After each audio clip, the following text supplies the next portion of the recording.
each finger is a side seam, okay? And then here you'll see a definite place where there's an angle, which is the center of the back and the center of the waist. So what I like to do, and we already have our elastic put together with the black marks on it. So what I like to do, I'm going to put a pin just through a single layer at the center front and center back. Okay. And then I will use the actual side seams as my other guide points. So what we're going to do, we're going to take our elastic, and I normally put the overlap at the center, in the center back. And we're going to pin them to the inside of the waist, not the outside, or in other words, we're going to pin it to the wrong side of the fabric. So here's the inside of the waist right here. And I'm just going to line up the black marks that I made with that pin, and I'm going to pin it all together. You could use a wonder clip here as well, but there you can see I have that mark right with the center back.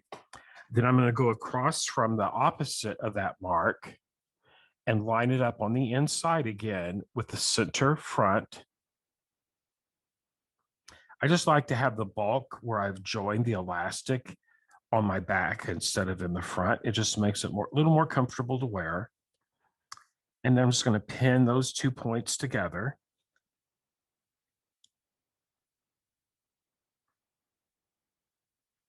There we go. Okay.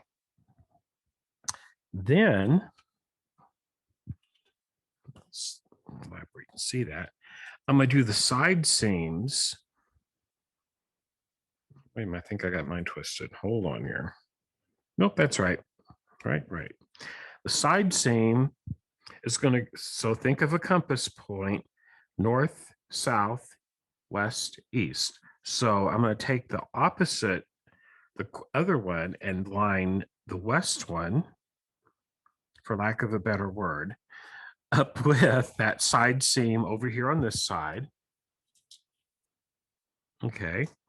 And then I'm going to take the other mark and line it up to the opposite side seam. So what I've done here for the side seam, the 2 side seams, the center front, the center back, those are what I'm calling quarters. They are quarters, 1/4. And I'm lining up 1/4 of the elastic waistband to those points. Okay, so I'm going to hold this up. Now, of course, my elastic is smaller than my waistband because that's what we want.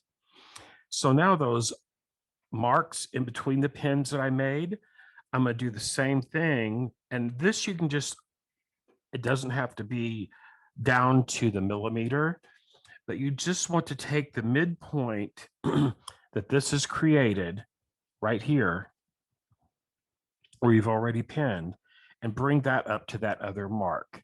Because what we're going to do, we're going to stretch the elastic as we sew. Oops. And don't get it crossed. We're going to take the elastic as we sew, and we're going to stretch it to the fabric. When we're sewing this to the fabric, we are not stretching the fabric whatsoever. We do not want to stretch fabric, just elastic, because we're going to sew this all together on this serger.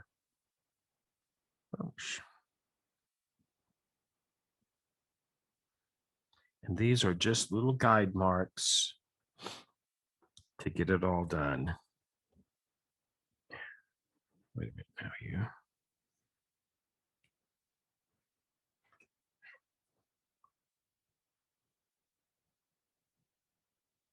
There.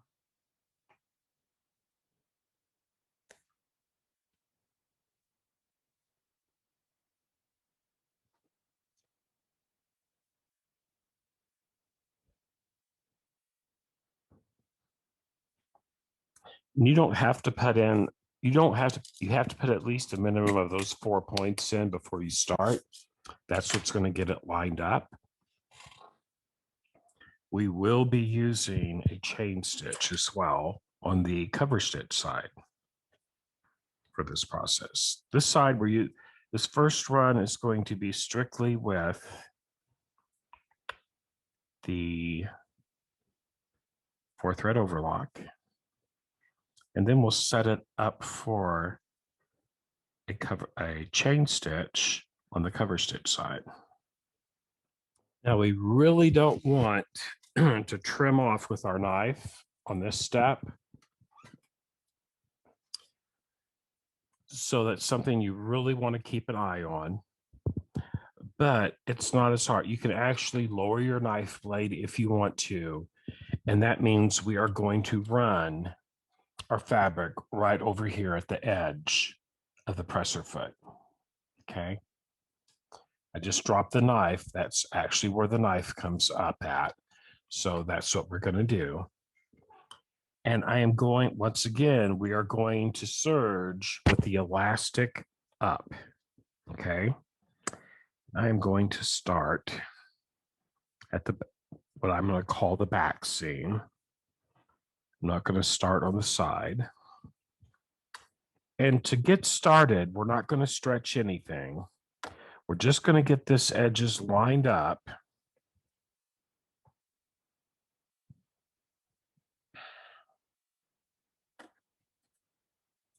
And get a few stitches made. Then we're going to start stretching.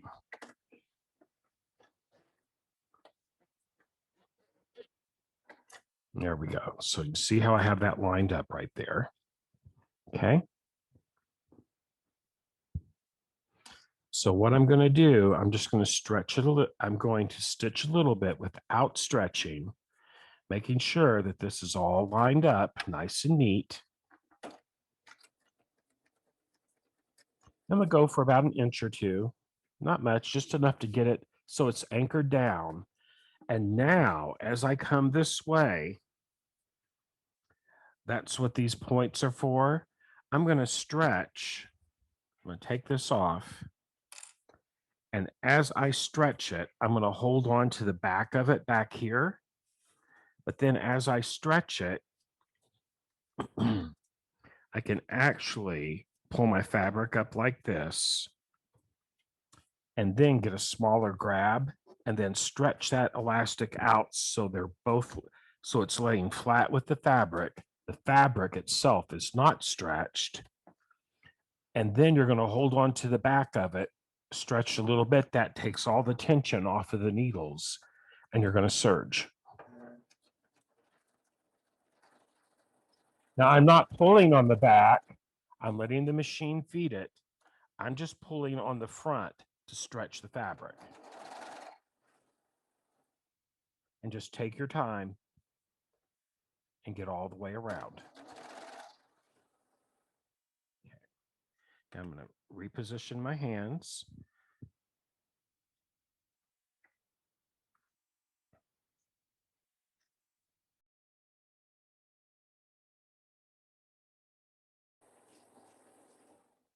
I just overlapped that previous sewing from where I started. Oh, about 2 inches, inch and a half, 2 inches. So when I'm going to take how I'm going to take this off, I'm actually raising my presser foot. My needles are all the way up. I'm going to rotate this so that now my elastic is out from under the needle, and I'm just going to chain off.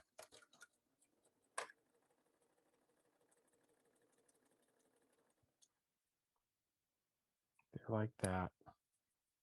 It's not going to come undone.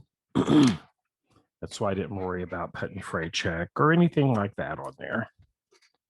It's not going to come undone. And now when everybody is up to this point, so check that out.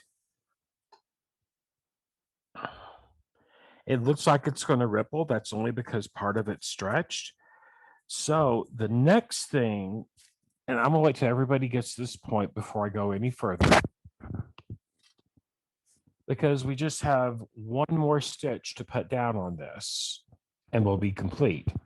Once we get this elastic attached, we are going to fold it over. Okay, so here's the outside of the pants and the waistband. Right there is where we just stitched. What we're going to do is fold it over like that. See there? There's the inside of it. There's the elastic. All I'm doing is folding it over like this, and then I'm going to clip it or pin it along the way. And it doesn't have to be far, just like enforce again is fine with this. Now that I have my four corners, north, south, east, and west, I have clips on them. And that's just to help guide me as I'm doing this. I'm now going to set up my machine, my serger, for a safety stitch. And here are the steps for that. So when we're doing the cover stitch side of our sergers, it doesn't matter what the stitch width is, so I don't care. I already have my blade locked down, which is good. What does matter is the stitch length. That's the only thing down in here that affects our cover stitch side of the machine. So I have that set at 3, and I'm just going to leave it there. That's good. I'm going to raise my presser foot. And now I'm going to cut out all of my threads because I'm going to have to change a needle over and all that fun stuff. I'm going to use the same foot, however, so I don't have to change feet. And right now I'm just going to start cutting my threads. And I will only need 2 cones of thread for this. So I'm just going to move this one over to right there. And that is for the chain stitch. Chain looper. That's what that's for. I'm just going to let that hang for a minute.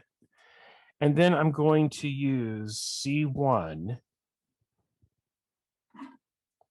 as well. So chain needle 1. Just cut those. There we go. Which is right here. Chain 1. Those are the only 2 cones I am going to use. It's easier to do this. There we go. Right here, chain 1, right here. Okay. And before I thread, I just like to get those up into position so I know what I'm working with. I'm just going to cut off the excess for now. There we go. Now I'm going to remove all the remaining thread that I've previously had threaded.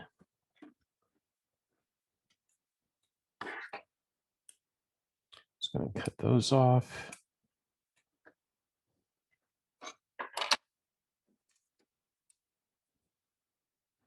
Now, I highly recommend Madeira Aerolock Quilt serger thread.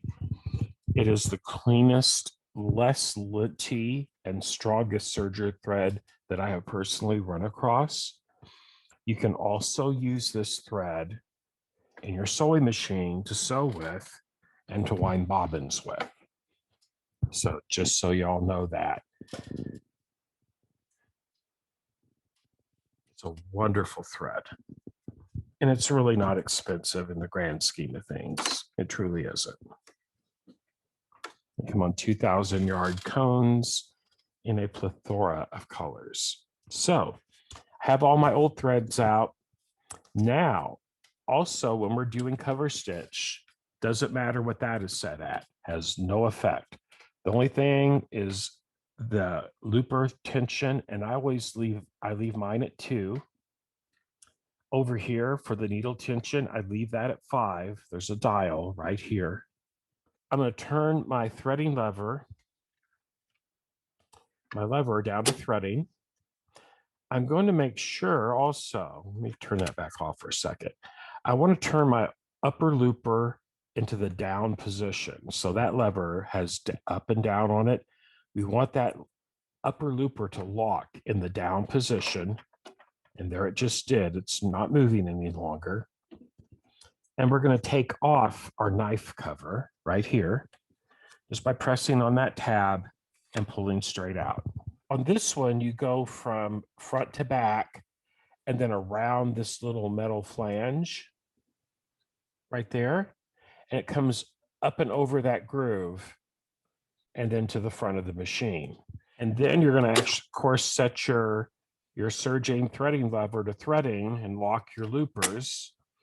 And then you want to open up this side door, because right here is a little metal box, and that's where this thread we're getting ready to push through the loopers is going to end up. And you only want about 4 inches of thread in there approximately, doesn't have to be exact. But what I've done, I've pulled out about 18 inches of thread, and I'm going to insert, a half an inch into the C threading port and press my button. And I can see my thread just came out right here in that little box. You just want to make sure that thread's pushed out in that box. And once you have that threaded, you can just close your door over here. And then I'm going to attach my my cover stitch table. And it goes right here like this. I'm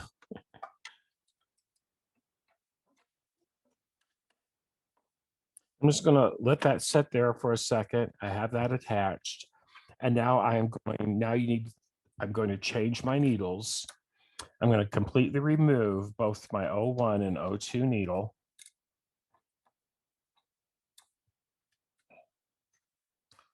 And I'm only going to insert a needle into the C1 position.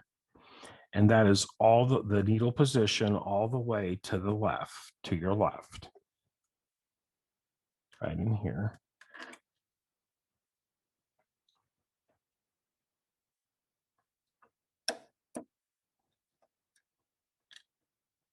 Just make sure it's fully inserted all the way up. Sometimes you have to loosen it a little bit to do that.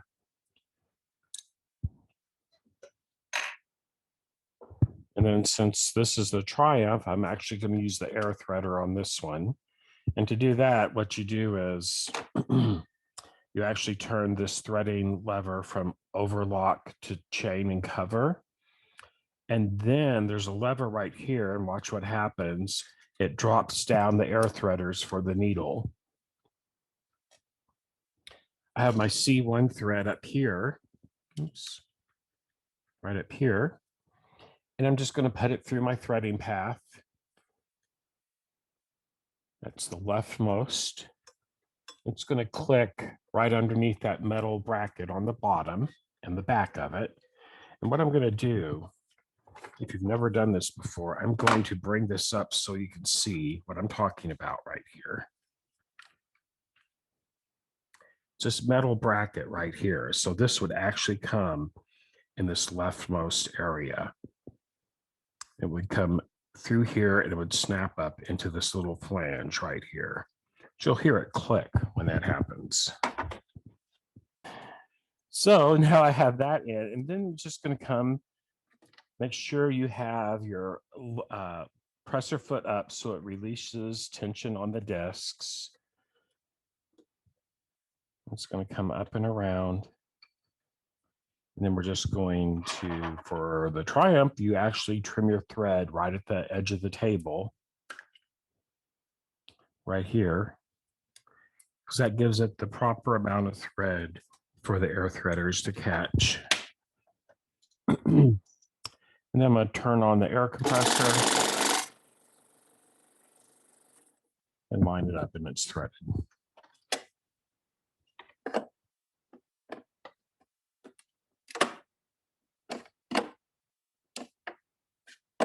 Okay, I have that on 3. Yes, okie dokie. So that's all done. And once again, always do a test sew, especially on this chain stitch. So the thing with the chain and cover stitches, you do not want to stitch into air. You want to make sure there is fabric underneath that needle before you stop, before you start. You can do a little bit of chaining off with the Triumph, but on all the other sergers, no. So I'm just going to do a test sew here and make sure it's working. It's forming a proper stitch. If you do not want to use your serger to do this, you can use your sewing machine and set it to a multi-step zigzag, 1 millimeter in length, 7 millimeters wide, and you can do the same thing. Because what's going to happen is this. We're going to stitch it. So here's where the elastic, when it's folded over to the inside of the waistband, we're going to run it back under here, or if you're on the sewing machine, same process. And as we sew it, we're going to stretch it out so everything's laying flat. But we're going to stitch right, so it stitches right on the inside edge of this edge that we've previously sewn on. So what I'm saying is we're going to make sure our needle is dropping down into the actual elastic and fabric right here. And we're just going to make one complete circle all the way around. As it's sewing, we're going to stretch it so the fabric is taut, okay? Because when we release it, it has all the gathers in it. I'm now going to move this fabric, my test fabric, out of the way, because on the Triumph, you can chain off slowly without breaking a thread. I'm just going to snip it. Okay. So I'm going to, what I have here, I'm going to sew once again on the inside of the waistband. So here's the inside of the waistband. We did that step with the overlock, fold it to the inside, and now I'm going to get that underneath the presser foot, and I want my needle to go right down the center of that previous overlock stitching. Once I get it placed, I'll move the camera so hopefully you can see it. Another good guideline is just to line up the edge of the elastic with the left edge of the foot, because that would also put it in the proper position. Now that I have that there, I will take that out. So what I'm talking about is this. So right here, you can't even, this black it's nice fabric, but I didn't, we're not real, there we go. There we go. So now you can see, here's the edge, and I'm just lining it up with this outside edge of my foot. That's the guideline I'm using. And I'm just going to go all the way around this entire waistband is what I'm going to do. And I'm going to take my time, and as I go, I'm going to stretch and fold this, because I did not put and you want to make sure as you're going to that you don't that you're just getting this loose edge of elastic nice and tight here, because this is your actual waistband. And when you take your time and make sure there's no little ripples or bubbles, no bubblies coming out, just get the edge of the elastic tight with that garment. Pull on it this way. Check this out. Pull on it like this to make sure it's snug and there's no excess fabric to the right. And now I'm just going to stretch it and sew.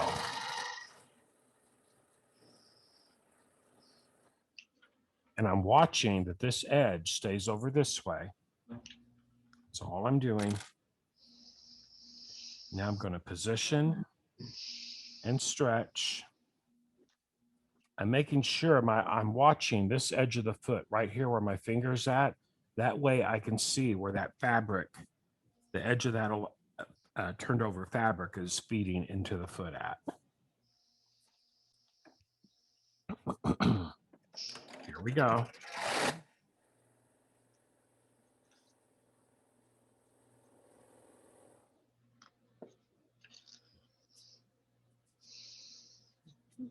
And again.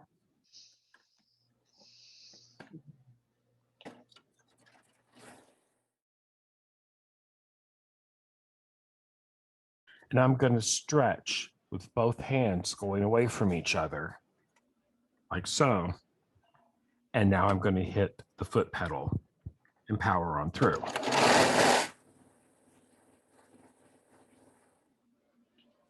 I'm going to come right over that one seam right there. And it's done. I'm going to raise my presser foot up. My needle is in the up position, and I am now just going to wiggle it out so that I can clip my threads. And what it ends up looking like is this. Okay. So you can see I have plenty of gathering in my waistband here. This is not stretched or anything. You see all that nice gathering, and it gives it a really nice professional looking finish.